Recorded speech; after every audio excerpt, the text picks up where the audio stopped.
Hi everyone. In this week's video lecture, we're going to talk about cement and steel. I've divided this week's video lecture into two parts, and in this first part, we're going to discuss some of the problems with the production of these materials, and in the second, we're going to discuss some solutions. So cement and steel I call the building blocks of the modern world because they're quite literally everywhere, and they are used quite extensively in a lot of our buildings.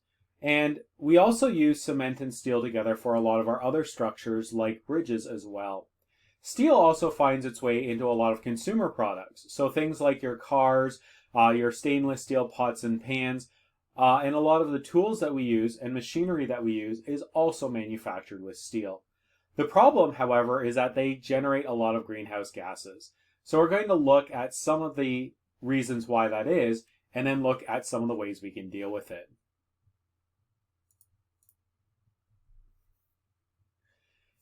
One important lesson about our cement and steel production is that we're using a lot of it. And this is something that's been increasing since the beginning of the Industrial Revolution.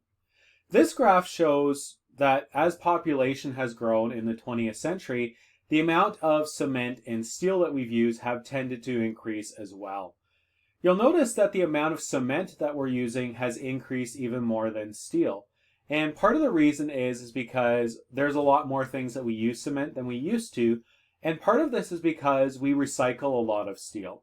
So one of the reasons why this amount has been kept down is we essentially take our old steel, we recycle it and turn it into new steel. And this is one of the ways that we can deal with some of the energy problems of its production. This also recalls some of the stuff that we talked about in our first week, where we pointed out with the Kaya identity that two of the things that determine how much greenhouse gas we emit is the population size. So cement and steel have increased as the number of people worldwide have gone up, but also tends to increase as people get wealthier as well.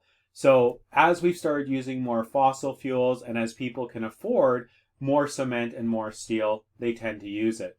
So this is a story also of increasing population and the world getting wealthier. And that's part of the reason why we're seeing more cement and steel use. So there's a lot of advantages to cement, which is one of the reasons why we've been using it for thousands of years. We can use it to make a lot of durable products that hold up to a lot of weather. So again, think about how if you live in a house, your foundation's probably made of cement and it goes through the hottest summers and the coldest winters, and most of the time it stands up. It is very durable. So there's a lot of things that we can do with cement, and it's relatively inexpensive for all of the advantages it gives us. Cement and its products that go into it are also readily found in a lot of places. So there's a good chance that if you live in a city or even a smaller town, there's probably a nearby place that manufactures its cement. So it doesn't have to be shipped around the world, and cement doesn't generate that many transportation-related emissions. The problem is, though, is that most of the other aspects of cement production are really bad for the environment. And again, it generates a lot of greenhouse gases. About 7% around the world of the greenhouse gases that we generate come from just the manufacture of cement. And the following chart will explain why. In order to make cement, we start with limestone. It's a rock that's readily found in a lot of places, and it basically needs to be heated in order to turn it into quicklime, which is the component for cement. In order to do that, we need to heat up the limestone to quite a high temperature. And when we do that, what ends up happening is that the quicklime and the carbon dioxide are separated from each other. This is one of the reasons why cement production is so bad for the environment. Basically, this is a chemical reaction that's creating carbon emissions. The other part of the problem is located here, and it's how we generate the heat in order to separate the limestone into carbon dioxide and into quicklime. And once we have this quicklime, basically it's ground up into a fine powder, and that's the cement that you mix with water in order to make all sorts of different things. So as I pointed out, most of the emissions from cement do not come from transportation. Instead, about 60% of them come from that chemical reaction of turning limestone into carbon dioxide and quicklime. So again, the gases basically escape. We're left with the cement that we want, but we're also left with the carbon dioxide that we don't want. The other 40%, about 40%, comes from the energy that we use to generate the heat.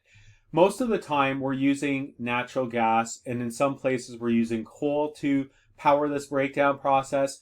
We need a lot of heat, so renewable energy isn't yet used very often to generate cement. So because we're using a lot of fossil fuels for this process, the energy that goes into making cement is also a big part of the problem. Now, we use cement for a lot of different purposes, and one thing it's important to point out is that cement is not the same as concrete. We basically make concrete from cement. And that's when we take cement and we mix it with water and aggregate, which is basically a fancy word for we take things like gravel or other small rocks and we mix it all together. And that's what helps us build things like sidewalks, bridges, foundations for building, and the like. We also use it for mortar, which is basically the glue that holds bricks together. And we also use it for things like cinder blocks and other products that are made with cement as well. There's a good chance that if you have garden decorations or something like a bird bath, that it's also made with cement as well. So again, this is a very versatile product, which is why we're using so much of it and why it's part of our modern life in so many different uses.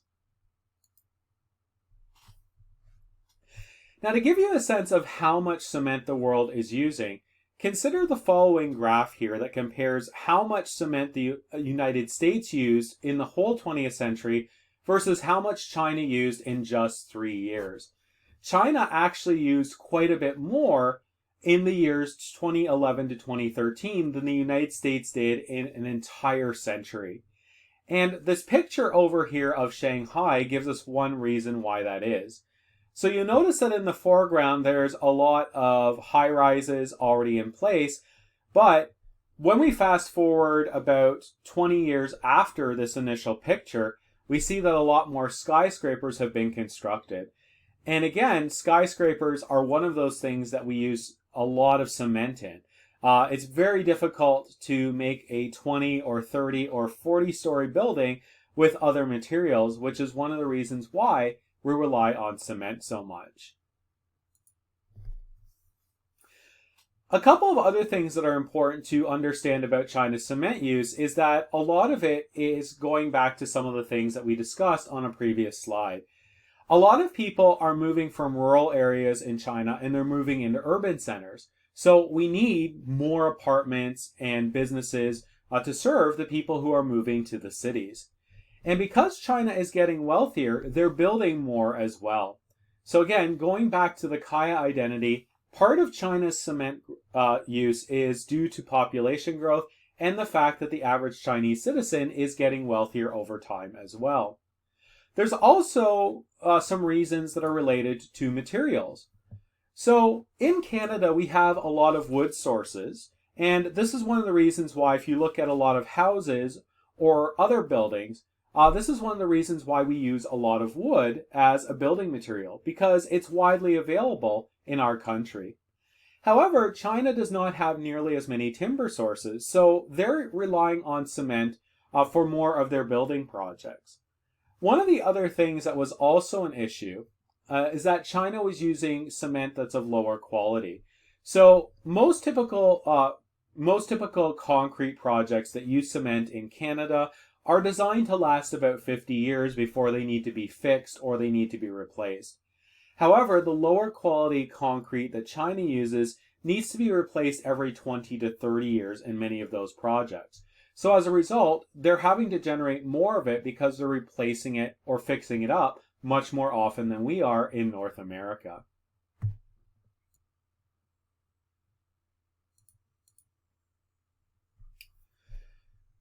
Steel, like cement, has been around for thousands of years, but we really didn't manufacture that much until we started to unlock the power of coal and other fossil fuels during the Industrial Revolution. And like cement, steel is a very energy intensive process, so it takes a lot to manufacture a ton of steel. So we only start to see steel becoming really common in about the past 150 years or so. And we're using it often in a combination with a lot of cement. So one of the things that we use a lot of steel for is to lay down rebar, which is basically going to reinforce a lot of the concrete that we use for our building projects. So in a high rise, you're going to see a lot of metal being used along with a lot of concrete to hold our buildings together.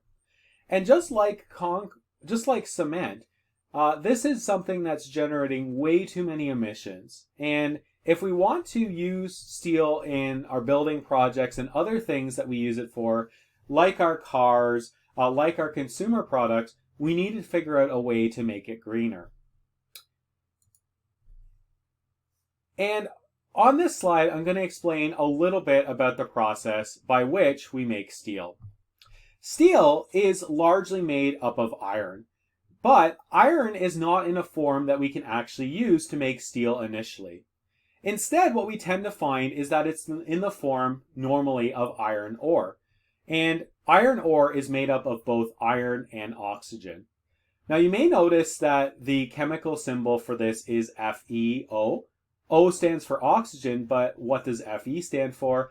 Basically, the Latin word for iron, it comes from ferrous, meaning iron containing, which is why we use the chemical symbol Fe. So again, it's a little confusing, but when you see Fe, think iron. So once we have iron ore, we mine it out of the ground. One of the things that we need to do is we need to heat it up. And we typically do that in these giant blast furnaces. And blast furnaces require a lot of energy to operate, just like the kilns that we use to generate cement. And what ends up happening is that when we do this, we separate the iron into oxygen and iron. But because it's a combustion process and there's carbon involved in heating up that iron, we're basically binding the oxygen to the carbon and creating carbon dioxide. So once again, when we manufacture the iron that we need to make steel, we're getting something that we want, the iron or the iron pellets, but we're also getting something that we don't want, the carbon dioxide, which become greenhouse gas emissions. The second part of the process involves heating up the iron with small amounts of carbon. Typically, coal is used for this process. And the reason why we heat the iron with the carbon is that steel, the product that we want, is basically a combination of carbon and iron together. So steel is up to 1.5% carbon, and the amount of carbon that steel contains basically determines what it might be used for. So basically, we use different kinds of steel with different amounts of carbon for different kinds of purposes. Now, this process also releases some carbon emissions as well because the heating process takes a lot of energy. There's also a small amount that's associated with having the carbon join with the iron to create that steel.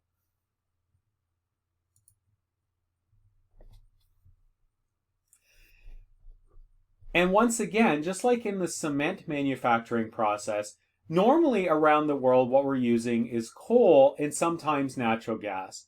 So coal, again, is the dirtiest form of fossil fuel energy that we have, and even though natural gas releases fewer emissions, as we're trying to solve global warming, the natural gas emissions are still too much.